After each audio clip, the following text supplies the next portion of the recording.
Good morning, Paly. Today is Tuesday, September 12th, 2023. I'm Sarp Kendirli. And I'm Aneesh Tiwari. Hey Sarp, are you planning to go to club day this week? Yes, I'll be there with my own club on Wednesday. The 2 club days of first semester will be held tomorrow and Thursday during lunch.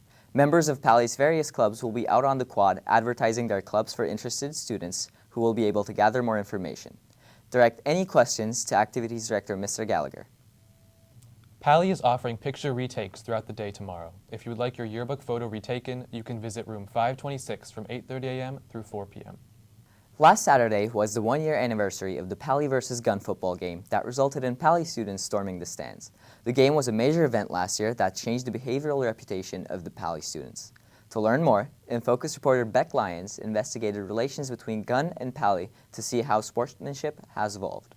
We're all aware of the Paly vs. Gunn football game last year that ended in Paly students storming the Gunn stands. The chaotic scene made local headlines and resulted in a series of repercussions for Paly students and even sanctions for all Paly athletics. Brent Kline would end up making a statement to the entire school with Principal Kline's message to Paly. Principal Kline addressed student body condemning the actions of the students and going over the consequences Paly would now face. Students were banned from attending the next football game, warnings against future misconduct, specifically egg wars, were issued, and students were subject to school-wide videos on good sportsmanship. But what caused a group of high schoolers to storm the opposing team's stands? Rivalry. The Paly vs. Gunn rivalry has existed since the 1970s. Historically, the rivalry stemmed from a social divide between the Paly part of Palo Alto and the Gunn part. This rivalry has led to problems even before September 9th, like the fistfight during a game back in the 90s. Blows are being exchanged. A fracas is developing. Now we see a Major League melee ensuing. But is the long-standing rivalry and tensions reflected in today's relations between Paly and Gunn students? Yeah, I think at the end of the day, it's really a playful rivalry, and it's just people trying to have fun with it. We all kind of grew up together. We went to the same elementary schools and middle schools. And so I don't think there's hostile relations. A Paly vs. Gunn game is not scheduled for this year's football season, so we will not be able to see the next round of this rivalry. However, this past Saturday was the 1-year anniversary of the event, and coincidentally, also the day of the Paly vs. Sacred Heart football game. To see how the environment at the Paly games has changed, we decided to attend one.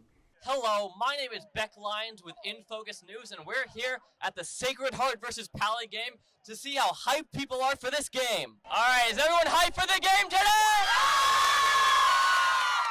Are you guys gonna practice good sportsmanship?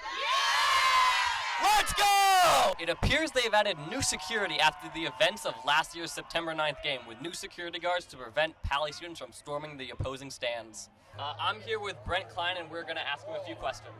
Today is September 9th, which is the 1-year anniversary of when Paly students stormed the Gunn stands. How have you seen sportsmanship and overall Paly football stand practice improve over the past year? Well, over there, it's way different.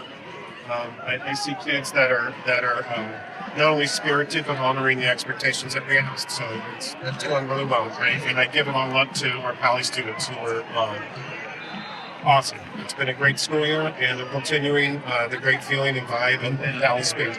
With the end of the football game, we can now officially update the counter.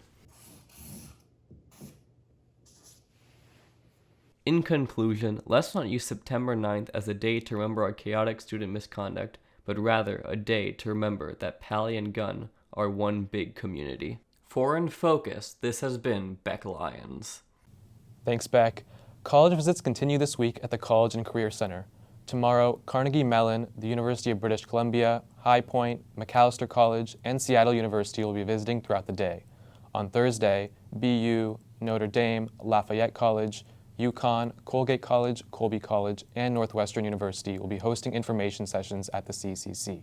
If you are interested in attending a college visit, make sure to register in Naviance 24 hours prior to the scheduled time. The window to sign up for this week's prime period ends tomorrow at noon. Make sure to sign up to avoid being placed randomly. Tomorrow, Ms. Casey will be holding a service learning prime in room 406, where students can help to build creativity card kits for POSD elementary students and earn an hour of service work. That does it for today's show. Follow us on social media at InFocus News to engage with our content and visit our website to view today's campus bulletin. Until next time, I'm Sarp Kendirli. I'm Aneesh Tiwari, and this has been InFocus News. Have a great day, Vikings.